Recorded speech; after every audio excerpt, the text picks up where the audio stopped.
Bismillahirrahmanirrahim. Innal hamdalillah nahmaduhu wa nasta'inuhu wa nastaghfiruh wa na'udzu billahi min shururi anfusina wa min sayyiati a'malina. May yahdihillahu fala mudilla lahu wa man yudlil fala hadiya lahu. Wa asyhadu an la ilaha illallah wahdahu la syarika lahu وأشهد أن محمدا عبده ورسوله أما بعد السلام عليكم ورحمة الله وبركاته. Muslimin dan muslimat rahimani wa rahimakumullah, tuan-tuan dan puan-puan yang Allah rahmati lagi Allah kasih sekalian. Kita bersyukur kepada Allah Subhanahu wa taala di atas peluang yang Allah berikan kepada kita pada malam ini, pertemuan kita pada hari Rabu seperti yang dijadualkan. Kita akan membicarakan tentang di sebalik pembuka dan penutup surah-surah di dalam Al-Quranul Karim. Malam ini merupakan malam penutup. Kita menamatkan pengisian modul di sebalik surah ini yang telah pun kita jalankan bermula dari hari pertama kita berpuasa Ramadan yang lalu sehinggalah kepada malam ini. Jadi kita mengucapkan rasa syukur yang tidak terhingga kepada Allah dengan kita memperbanyakkan puji-pujian alhamdulillahilladzi bi ni'matihi tatimmus salihat, di atas nikmat, di atas rahmat, hidayah, petunjuk, pertolongan, inayah dari Allah, kerana kita akan selesai membicarakan ke semua surah-surah di dalam Al-Quran dari sudut kita melihat susunan ayat-ayat di dalam surah-surah Al-Quranul Karim. Jadi malam ini seperti yang kita telah maklumkan pada minggu lepas, kita akan membicarakan lagi lebih kurang dalam 7 surah. Kalau kita lihat bermula daripada surah Al-Kawthar, kemudian kita akan tamat kepada surah An-Nas. Surah-surah yang pendek seperti ini agak sukar untuk kita membahagikan hanya pada sekadar penutup, pembukaan dan penutupan.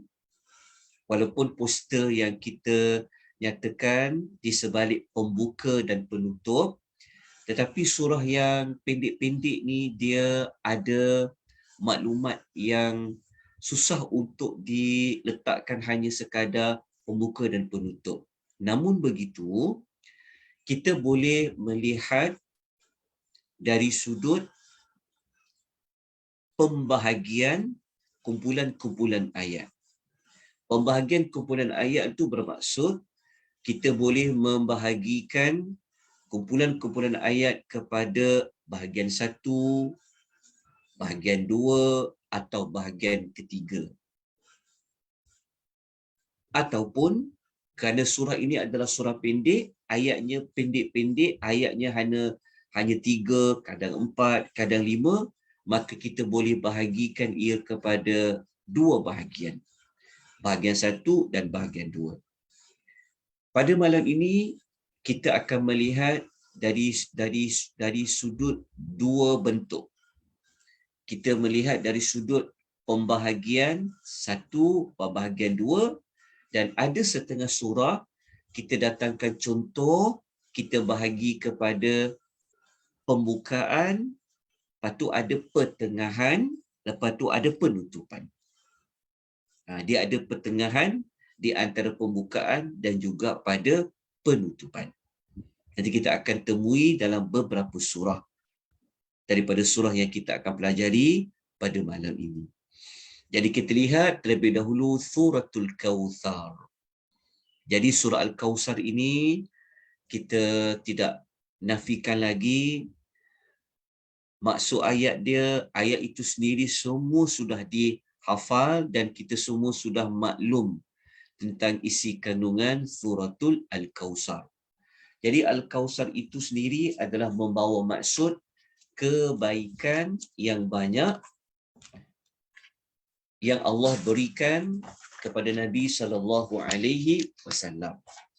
Jadi surah Al-Kawthar ini, sebelum kita lihat kepada segmen dia, surah Al-Kawthar adalah surah yang Allah nak menjelaskan kepada kita tentang kemuliaan Nabi Muhammad sallallahu alaihi wasallam.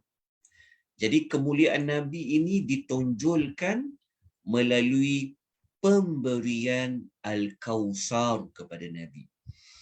Okay, so Nabi ini dimuliakan kerana Nabi ini yang membawa agama Islam.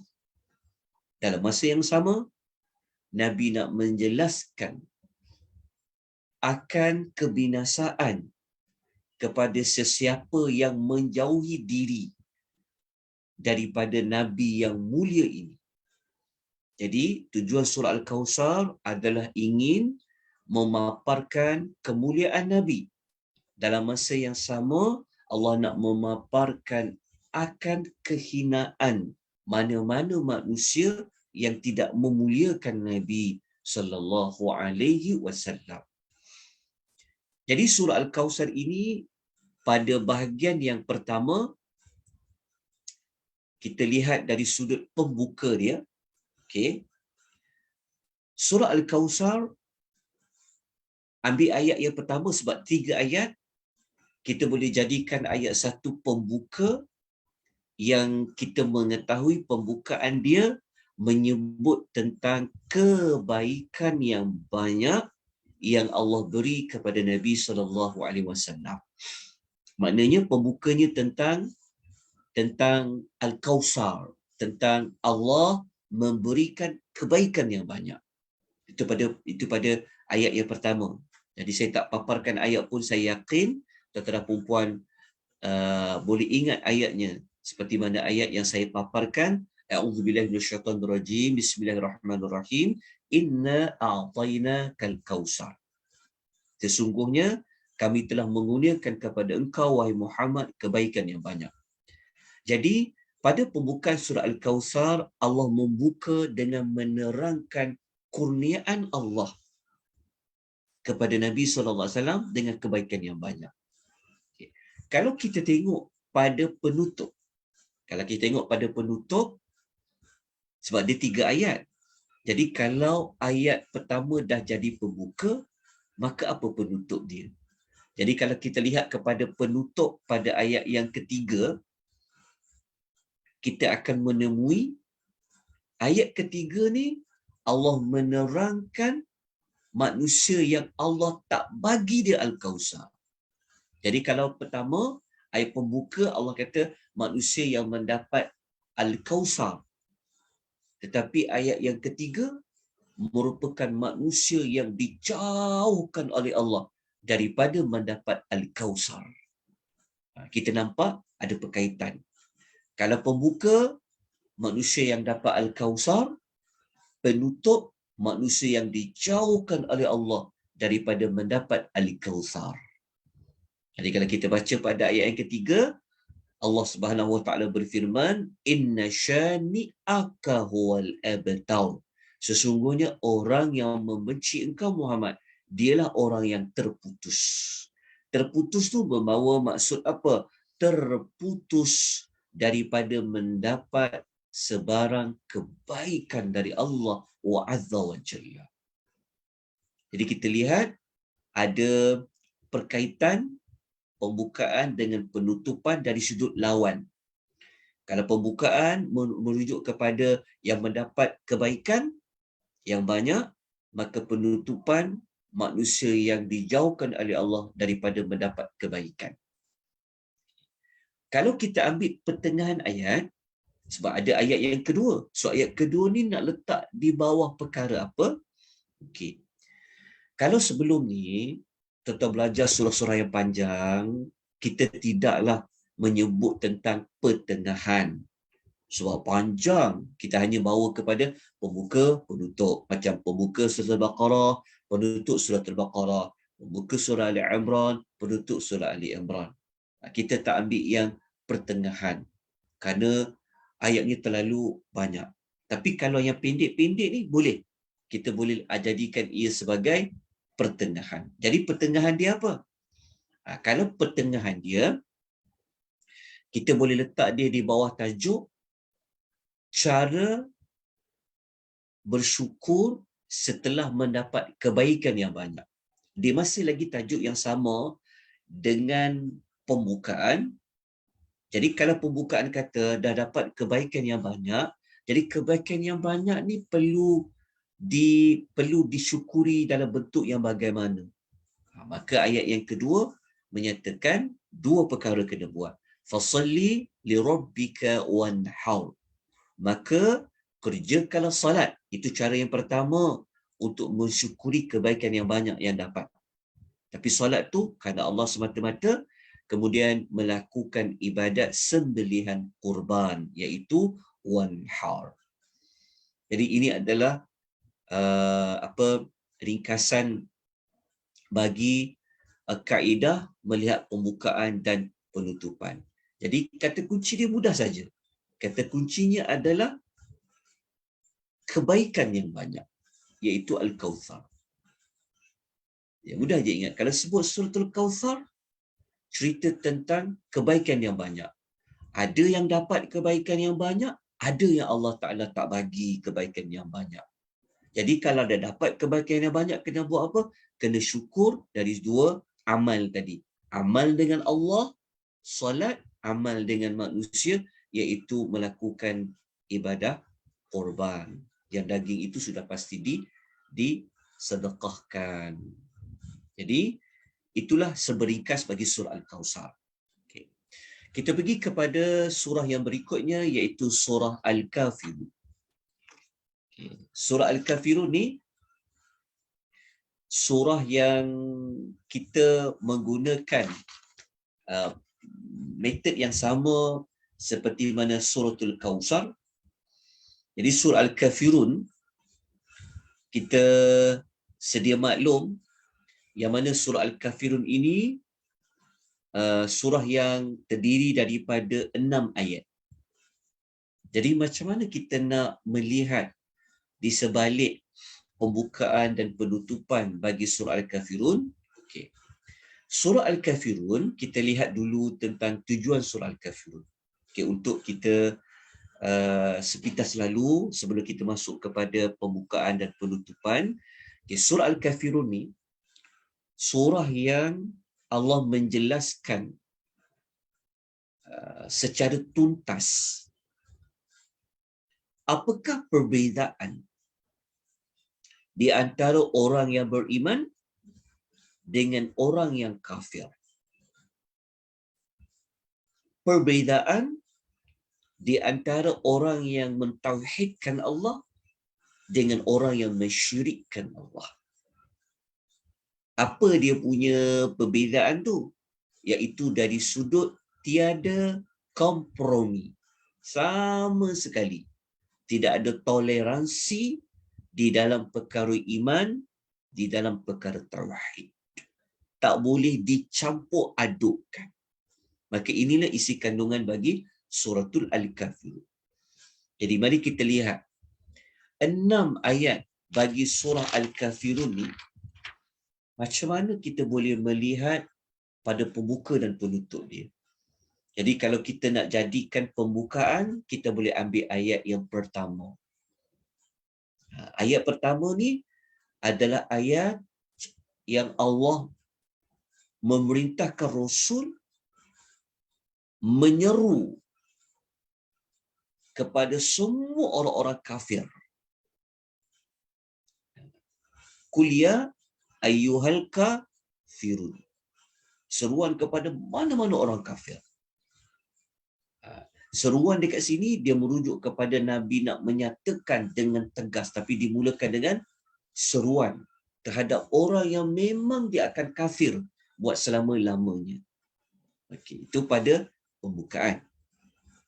Kalau kita tengok terus pada penutup, kalau kita tengok terus kepada penutup dia, penutup surah Al-Kafirun, kalau pembukaan dia itu dimulakan dengan seruan, wahai orang-orang yang kafir. Maksudnya ada benda nak cakap ni, ada statement, ada benda yang nak diluahkan, ada benda yang nak diperkatakan. Jadi penutupan dia merujuk kepada apa yang nak dikatakan, apa yang nak uh, apa yang nak dipertegaskan tu. Ada kalau pembukaan adalah berbentuk menarik perhatian, wahai orang-orang yang kafir. Okay. Tapi dekat penutupan dia dapat jawapan. Apa dia? Lakum dinukum waliyadin. Maksud dia, kalau kita baca pada ayat dia tu, membawa maksud apa? Bagi kamu agama kamu, bagi aku agama aku. Nampak tak dia punya perkaitan dia? Kalau pembukaan adalah seruan untuk menyatakan sesuatu, memanggil, maksudnya menarik perhatian. Okey, penutupan memberitahu apa yang nak disampaikan pada seruan tadi tu. Jadi dinyatakan, bagi kamu agama kamu, wahai orang yang kafir, bagi kami orang Islam agama kami. Maksudnya bukanlah bermaksud bebas untuk memilih agama, tetapi ayat ni sebenarnya merupakan ancaman. Kalau kamu kata kamu nak tetap dengan agama kamu, kamu teruskan dengan agama kamu. Kami tetap dengan agama kami. Bagi kamu agama kamu, bagiku agamaku. Okay. Ini pada penutupan. Jadi kalau kita nak lihat kepada pertengahan dia, kita boleh ambil pertengahan. Okey, kejap. Penutupan tadi apa dia punya isi kandungan ni? Okey, pemisahan yang mutlak di antara tauhid dengan kafir.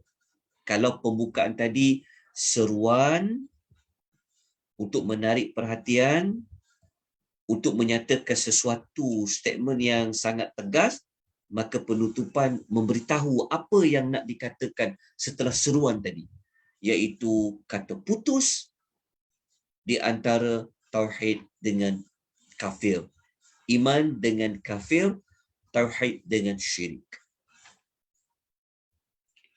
Kalau lihat kepada pertengahan di antara pembuka dengan penutup, sudah pastilah kita ambil ayat 2 dan ayat nombor 5. Jadi macam mana nak ringkaskan 2 dan 5 ni? Maka pertengahan ini dia memperincikan pemisahan di antara orang yang, maksudnya orang yang beriman dengan orang yang kafir, orang yang ada tauhid dengan orang yang syirik. Jadi kita boleh kata ayat 2 sampai 5 ni adalah pendirian Nabi SAW dan hakikat orang-orang yang kafir. Jadi ringkasan dia kita boleh lihat dekat sinilah. Okey. Pendirian Nabi SAW adalah selama-lamanya baginda SAW tidak akan menjadi kafir. Ini dia punya ringkasan daripada perbahasan ayat di antara 2 sampai ayat 4 tadi. Jadi kalau nak terang makan waktu yang panjang. Tapi dia punya ringkasan dia dalam ayat 2 sampailah ayat 4 tu, sebenarnya Nabi nak mengatakan selama-lamanya lah. Semasa Nabi mengucapkan peristiwa itu, sampailah akan datang pun, Nabi SAW tidak akan pernah sama sekali akan menjadi orang yang kafir. Manakala orang kafir ni pula, selama-lamanya mereka akan menjadi kafir. Boleh faham? Maksud dia, orang kafir pula, mereka selama-lamanya, mereka memang takkan menyembah Allah. Mereka takkan menyembah, mereka takkan beribadat seperti mana Nabi beribadat. Kenyataan ini kita boleh lihat daripada kalimah yang ada, seperti mana penggunaan kata nama Al-Kafirun, seperti mana penggunaan Abidun, Abidun. Okey, ini pada ayat yang kedua sampailah pada ayat yang keempat. Okey, jelas. Tapi kena jelas memang kena ikut tafsiran ayat lah. Okey. Jadi, kita dapati dia punya kesimpulan dia bahawa surah Al-Kafirun ni surah yang memang menceritakan tentang orang kafir ni, memang dia selama-lamanya dia memang takkan, maksudnya yang memang dia akan mati dalam kekafiran ni, maksudnya mereka ni kalau diberi ruang macam sekejap sembah, sekejap jadi Islam, sekejap jadi kafir, sebenarnya mereka ni memang takkan punya, mereka tak akan menjadi orang yang beriman. Jadi inilah isi kandungan bagi surah Al-Kafirun.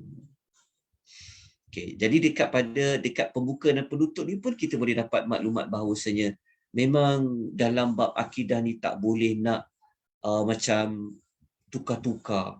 Tahun ni beriman, tahun depan jadi contohnya tahun ni jadi orang Islam, tahun depan jadi orang yang menyembah patung, tahun depan jadi orang Yahudi pula, tahun depan jadi orang Nasrani pula.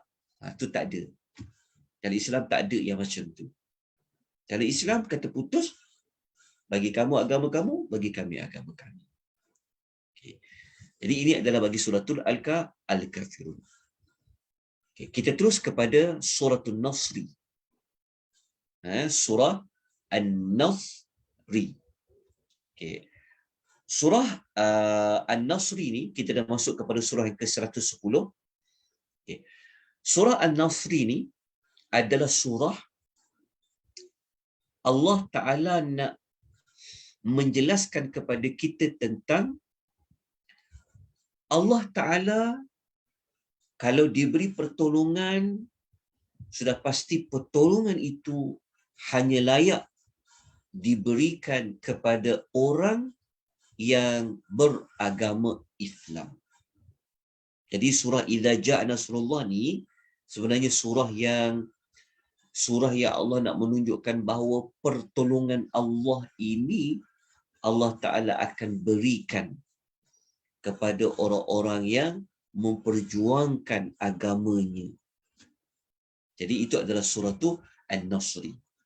Jadi kita dalam pengisahan ini bukan kita nak tadabbur ketiga-tiga ayat, tetapi kita ambillah sedikit ruang yang ada untuk mengetahui tentang 3 ayat surah An-Nasr ini tentang apa. Sebenarnya dia punya kata kuncinya tentang pertolongan Allah. Maksudnya pertolongan Allah. Maksudnya Allah ni kalau sampai ketika memang Allah tentukan Allah nak tolong, sekali Allah tolong, dia punya bentuk pertolongan tu besar. Okay, jadi itulah suratul Nasri. Jadi surah Nasri yang 3 ayat ni, sebab dia punya ayat 3 ayat ni saya ubah pula metod. Kalau tadi kita guna pembuka, pertengahan dengan penutupan, jadi 3 ayat ni kita melihat dari sudut pembahagian, kita bagi dia kepada 2. Okey. Bahagian yang pertama, Allah Ta'ala menyebutkan tentang pertolongan yang Allah beri dan apa hasil pertolongan. Kalau Allah tolong tu, apa hasil dia? Apa contoh pertolongan yang Allah beri? Nak menunjukkan bahawa Allah Ta'ala ni kalau diberi pertolongan, maka sudah pasti akan dapat kejayaan, akan dapat kemenangan tu. Jadi ini ayat yang pertama sampai ayat yang kedua.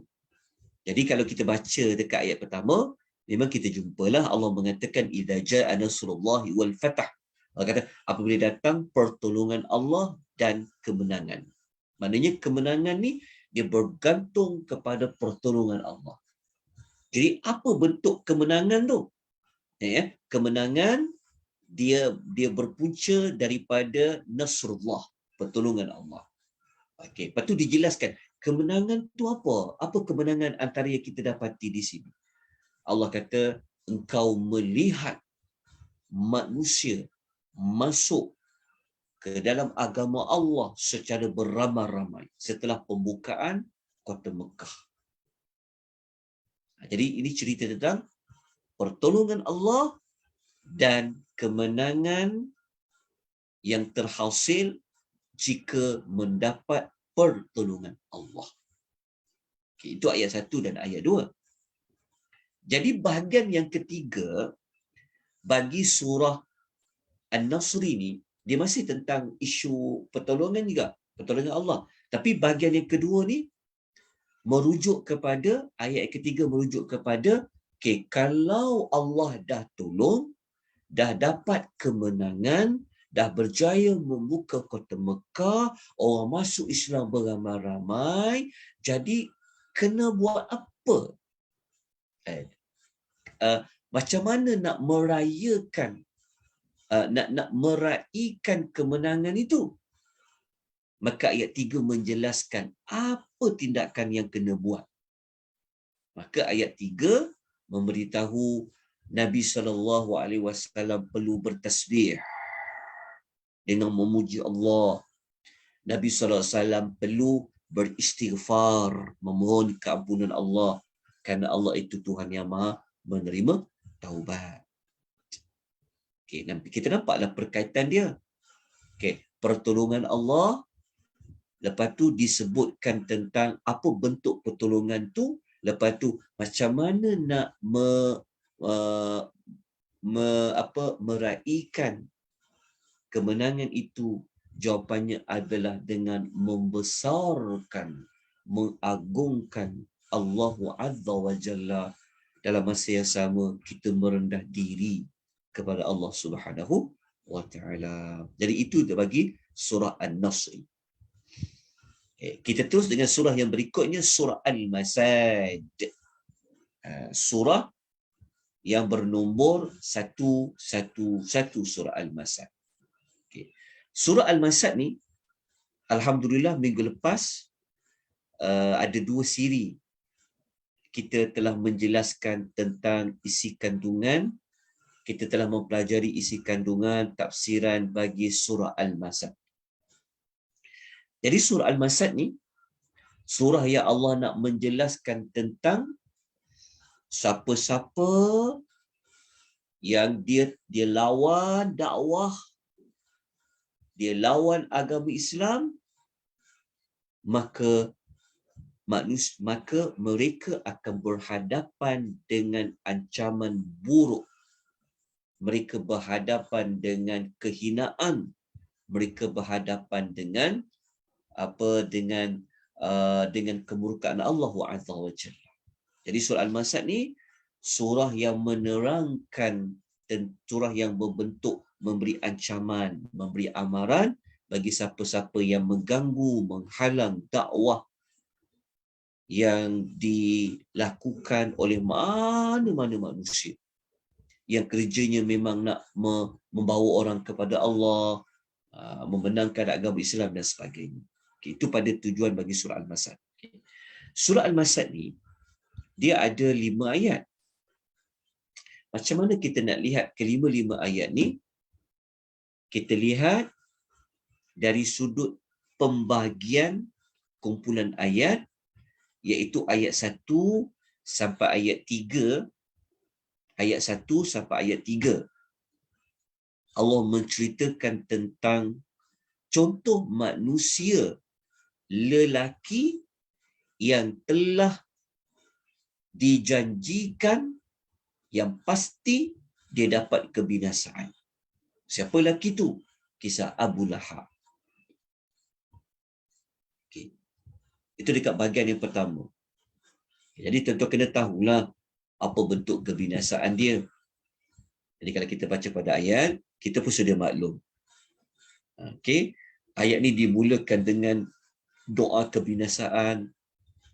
Lepas tu tak ada apa sedikit pun yang boleh menolong Abu Lahab kalau dapat kebinasaan. Kebinasaan tu apa? Saya selana orang talahab. Dari 3 ayat pertama menyebut tentang contoh manusia pertama di kalangan lelaki yang dia diancam dengan kebinasaan, iaitu Abu Lahab.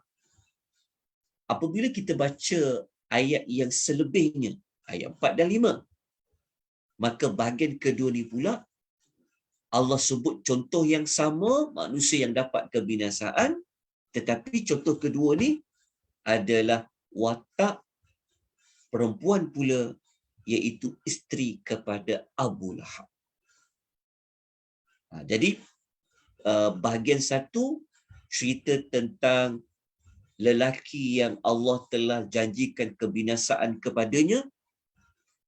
Bahagian dua pula, perempuan yang dijanjikan dia mendapat kebinasaan oleh Allah Azza wa Jalla.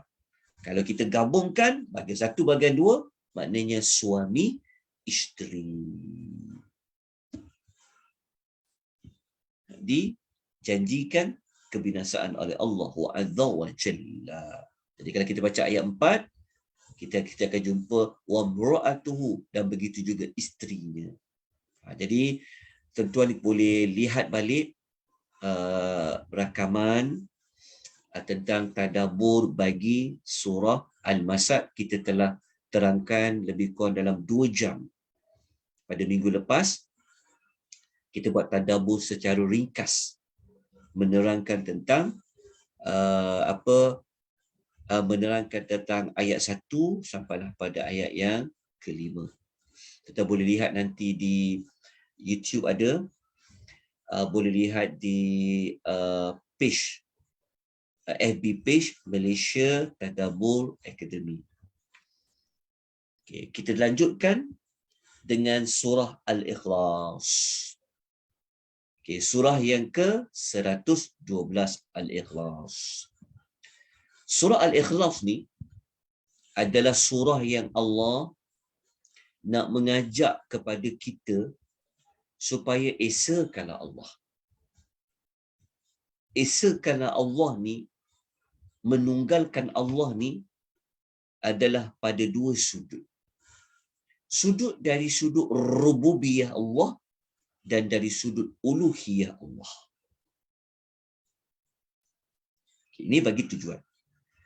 Kalau kita nak melihat kepada pembuka dan penutup, sebab dia 4 ayat, maka kita boleh gunakan juga, saya kembali kepada menggunakan metodologi pembuka dan ada penutup, tapi kita bawa ada pertengahan. Okey.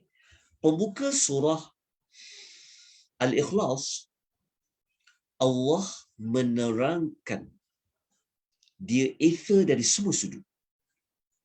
Maknanya ayat pembukaan ayat 1, Allah menerangkan dia itu esa daripada semua sudut. Okay. Kalau kita baca ayat, kita tahulah qul huwallahu ahadun. Kalau mungkin ada bertanya, macam mana kita tahu ayat 1 ni Allah tu esa dari semua sudut? Kita kena tengoklah perkataan ahadun. Ahadun, the only one. Kita kata yang maha esa. Jadi kita boleh tahu dia semua sudut. Lepas tu kita kena tengok penggunaan ahadun, dia ada tanwin di atas huruf dal tu, maknanya dia adalah kata nama am. Dia adalah nakirah. Dia adalah kata nama am. Am dia lebih am kan, umuman. Allah tak guna al-ahadu. Kalau Allah guna al-ahadu, kalau ada alif lam, maka ia adalah kata nama khas. Kalau khas, sudah tentu dia ada limitasi sebab dia khas. Khas. Tapi kalau am, dia lebih umum. Sebab itu Allah menggunakan kul huwallahu ahadun. Dialah Allah yang Maha Esa. Sebab dia adalah kata nama am, keesaan Allah tu disebut secara umum, maksudnya semua sudut. Dari sudut zat, dari sudut namanya, dari sudut sifatnya, dan semualah Allah tu Tuhan Esa daripada segala sudut. Okay. Kemudian kita lihat pada penutup dia terus. Lepas tu kita masuk pertengahan. Kalau kita masuk dekat penutup pula, kita akan dapati penutup ayat yang keempat, Allah nak menyebutkan dia ni juga Esa daripada segala-galanya.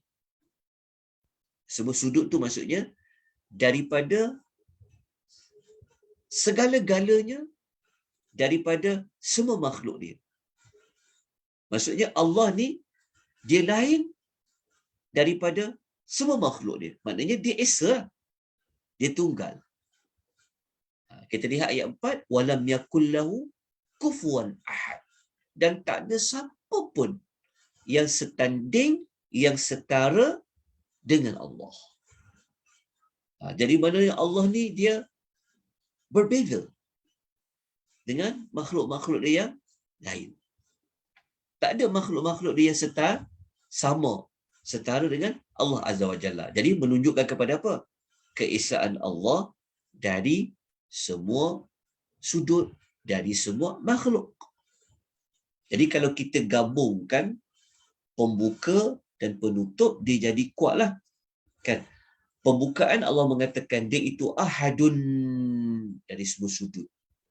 Kalau dekat penutup pula ayat 4, tak ada mana-mana makhluk dia yang sama dengannya. Maknanya Allah ni Esa daripada makhluk-makhluknya. Okay. Jadi ini pada pembukaan dan penutup. Kalau kita lihat pada pertengahan dia pula. Okay, kalau kita lihat ayat, kita ambil ayat 2 sampai ayat 3 sebab dia kan ada 4 ayat. Okay. Ayat 2 dan ayat 3 ni boleh kita letakkan dia di bawah perbahasan bukti Allah itu Esa. Kalau pembuka tadi mengatakan Allah ni Esa daripada segala sudut. Okay. Penutup pula kata tiada makhluk Allah yang setanding dengan Allah. Menunjukkan keesaan Allah juga. Okay. Tetapi apa bukti dia? Allah ni dia Esa dari segala sudut. Apa bukti dia yang tiada makhluk yang setanding dengan dia? Maka pada tengah-tengah di antara ayat 2 pergan ayat nombor 3 ada jawapan dia. Apa contoh bukti-bukti keesaan Allah? Bukti keesaan Allah yang pertama, Allah itu As-Samad. Allah tu tempat makhluk menumpukan semua cari Tuhan. Semua bergantung kepada Allah. Dekat mana esanya Allah? Esanya Allah, tunggalnya Allah tu, Allah tidak memerlukan kepada makhluk dia, tapi makhluk dia semua perlu pada dia. Okay. Yang kedua, Allah tu lam yalid. Terpadam. Dia tidak tu. Oh, saya minta maaf. Saya tertinggal notak kat sini. Saya terpadam ni. Saya minta maaf tuan-puan.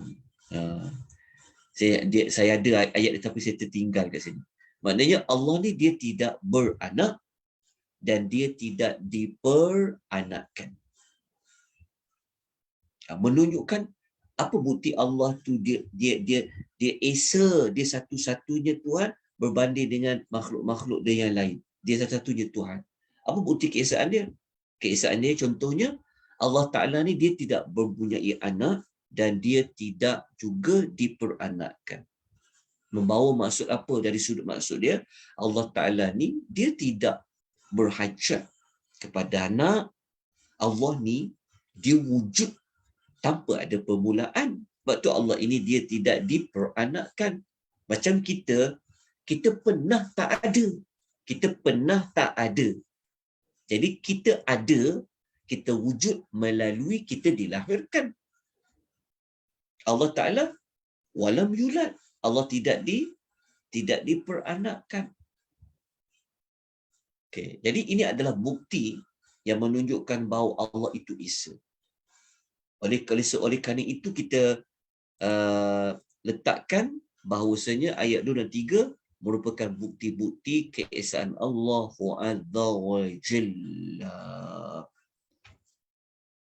Okay. Itu bagi surah Al-Ikhlas. Okay. Kita teruskan dengan surah An-Nas. Surah Al-Falaq. Okay. Surah Al-Falaq, surah yang mengandungi 5 ayat. Jadi surah Al-Falaq ni tentang apa? Okay, kita semua sedia maklum. Surah Al-Falaq, surah yang cerita tentang perlindungan. Jadi kalau kita tengok pada tujuan surah Al-Falaq, iaitu surah yang menjelaskan perlindungan dengan cahaya Rabb Al-Falaq daripada kegelapan dan segala kejahatan yang telah Allah ciptakan. Sebab itu, Al-Falaq tu kan cahaya subuh. Jadi, kita kata kalau cahaya, mesti lawannya gelap. Jadi, kat mana gelap dalam surah Al-Falaq tu? Gelap dekat surah Al-Falaq tu, kita jumpa nanti memang malam yang memang malam gelap. Memang bukti malam gelap tu pada malam. Dan surah Al-Falaq ni juga sebenarnya ada unsur gelap. Unsur gelap tu apa? Kalau jahat je, mesti dikaitkan dengan kegelapan. Sebab tu dalam surah Al-Falaq, kita akan jumpa jahat. Ada 4 kejahatan. Jadi kejahatan ini, dia mempunyai unsur kegelapan. Jadi kegelapan ni, dia berlawan dengan cahaya. Maka cahaya tu di mana? Dekat Rabbul Falaq, dekat Al-Falaq. Okay, jadi surah Al-Falaq ni surah yang menerangkan bahawasanya nak menghadapi kegelapan, maka kita perlu berlindung dengan cahaya. Cahaya apa? Cahaya Rabbul Falaq. Jadi kita lihat kepada pembahagian dia. Okay. Surah Al-Falaq ni, saya nak tunjukkan teknik yang mudah je sebenarnya. Ayat dia ada 5 kan. Okay. Bahagian 1, kita ambil pada ayat pertama. Ayat pertama je. Yang mana ayat pertama ni adalah dari sudut Allah yang nak bagi perlindungan tu. Jadi kita boleh kata sifat pemberi perlindungan. Sifat pemberi perlindungan. Apa sifat pemberi perlindungan tu? Iaitu Rabbul Falaq. Itu pada bahagian 1.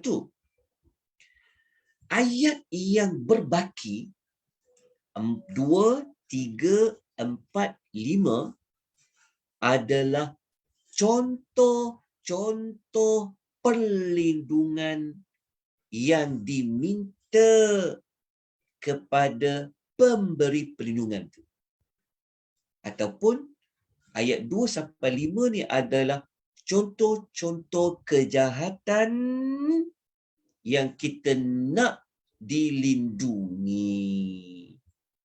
Jadi kalau bahagian 1, ayat 1 cerita tentang pemberi perlindungan. Maka ayat 2 sampai 5 bentuk-bentuk perlindungan. Jadi kita baca pada ayat 2 dan 5, kita akan jumpa 4 kejahatan lah. 4 perlindungan yang kita minta lah. 4 kejahatan tu kita jumpa syarri, kita jumpa syarri, kita jumpa syarri. Ada berapa syar kat situ? Jahat tu ada 4. Maknanya ada 4 kejahatan yang minta dilindungi. Jadi kalau kita gabungkan bahagian 1 dengan bahagian 2, kita jumpa dia punya jawapan dia apa?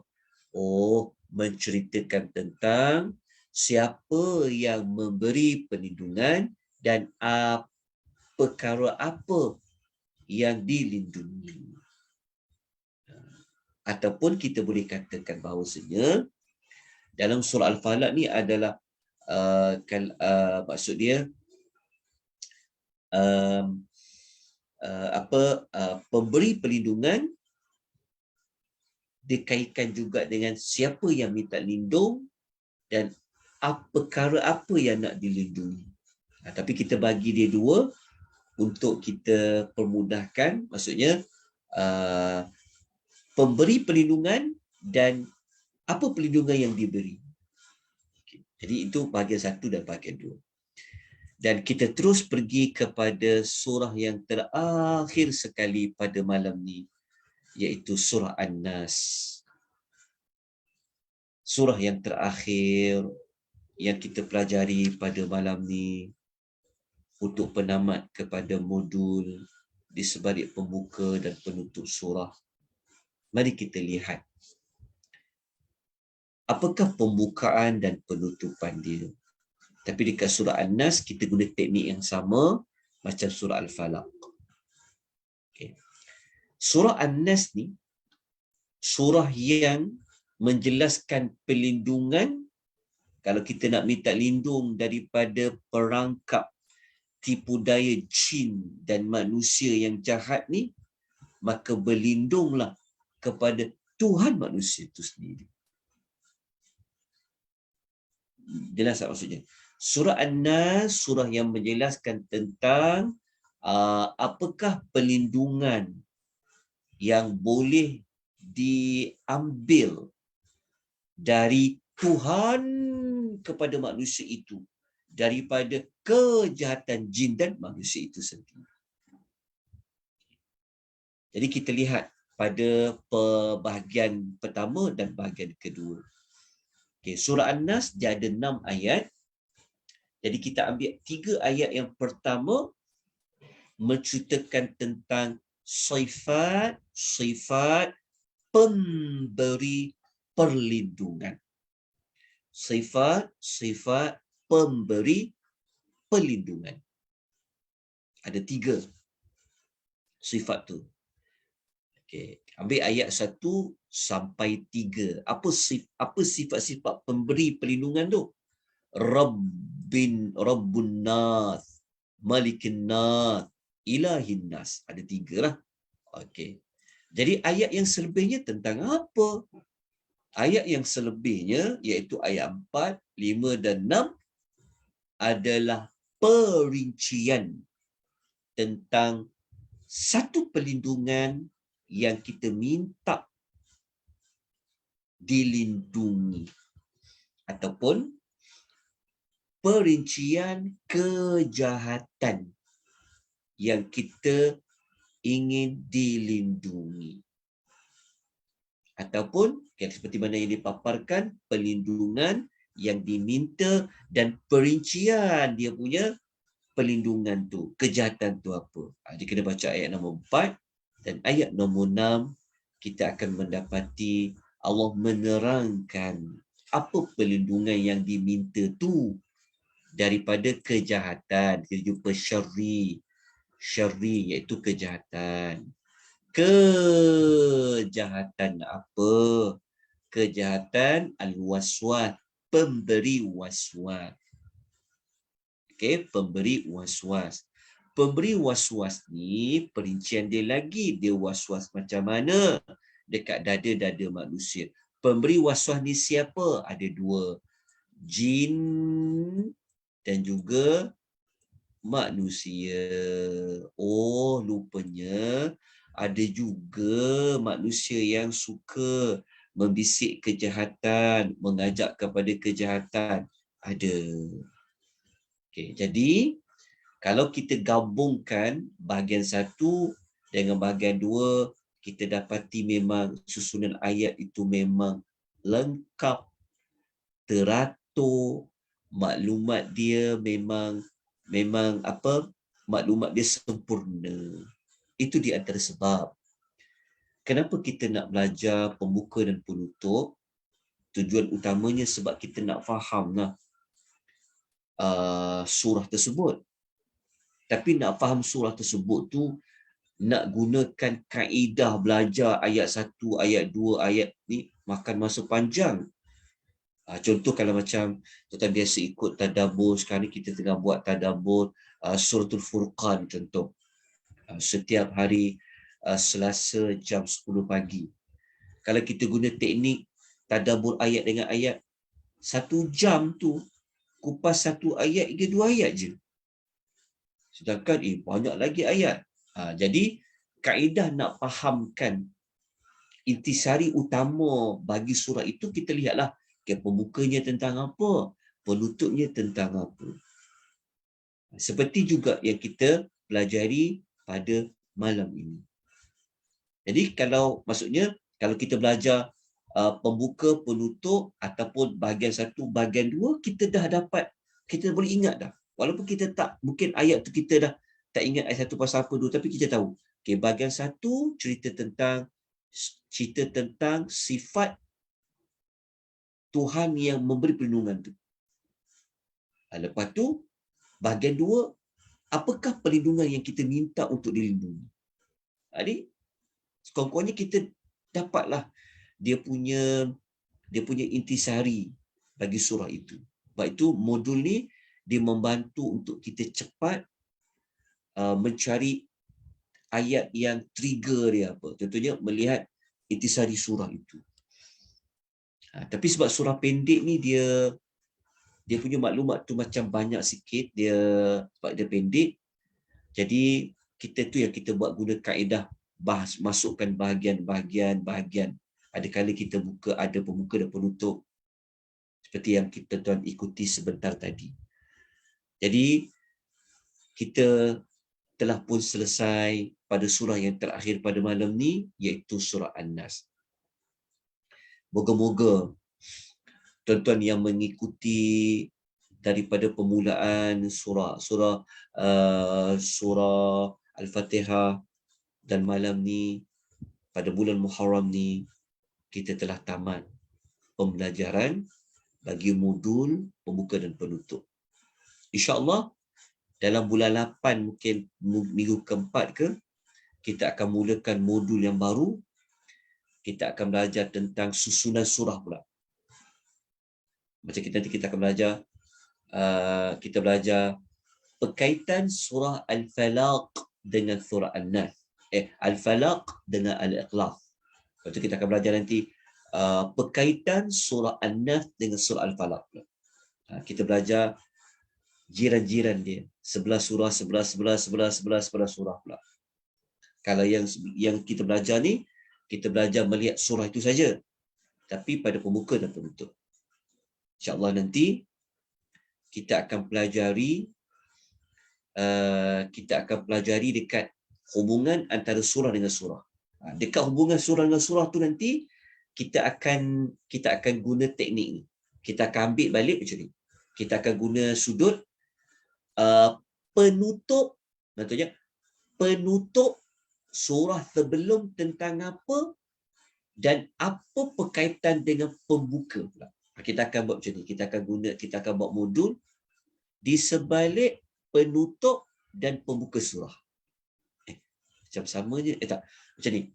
Di sebalik penutup surah sebelum dengan pembukaan surah yang sedang dibincangkan. Macam tu. Jadi kita akan masuk di bawah modul hubungan di antara surah dengan surah. Supaya tuan-tuan dapat mengetahui bahawa susunan surah ni pun sebenarnya ada maklumat sebenarnya yang boleh dipelajari. InsyaAllah. Nanti kita akan maklumkan bila kita akan mula belajar. InsyaAllah. Dalam masa yang sama, kita akan ada modul belajar perumpamaan di dalam Al-Quran. InsyaAllah. Nanti kita akan maklumkan bilakah waktunya kita akan belajar, insyaAllah. Jadi kita bersyukur sekali lagi kita kepada Allah Azza wa Jalla di atas izin Allah, Rahman, Hidayat Taufik, maka kita selesailah modul 114 surah dari sudut melihat pembukaan dan penutupan.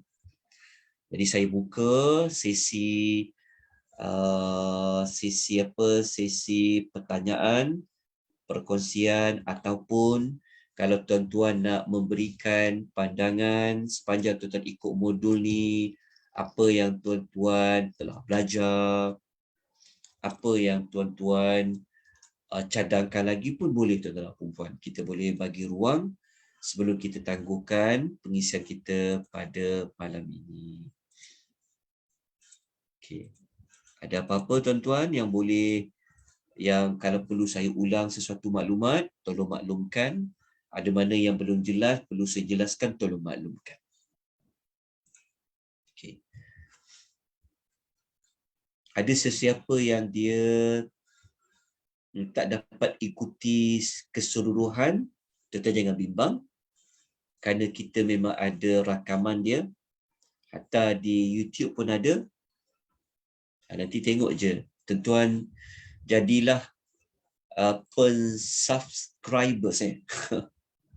Tuan-tuan nanti subscribe lah laman YouTube Akademi Tadabbur tu. Nanti insyaAllah kita akan masukkan lagi rakaman-rakaman bagi kuliah-kuliah yang sedang berlangsung dan akan berlangsung. Okey.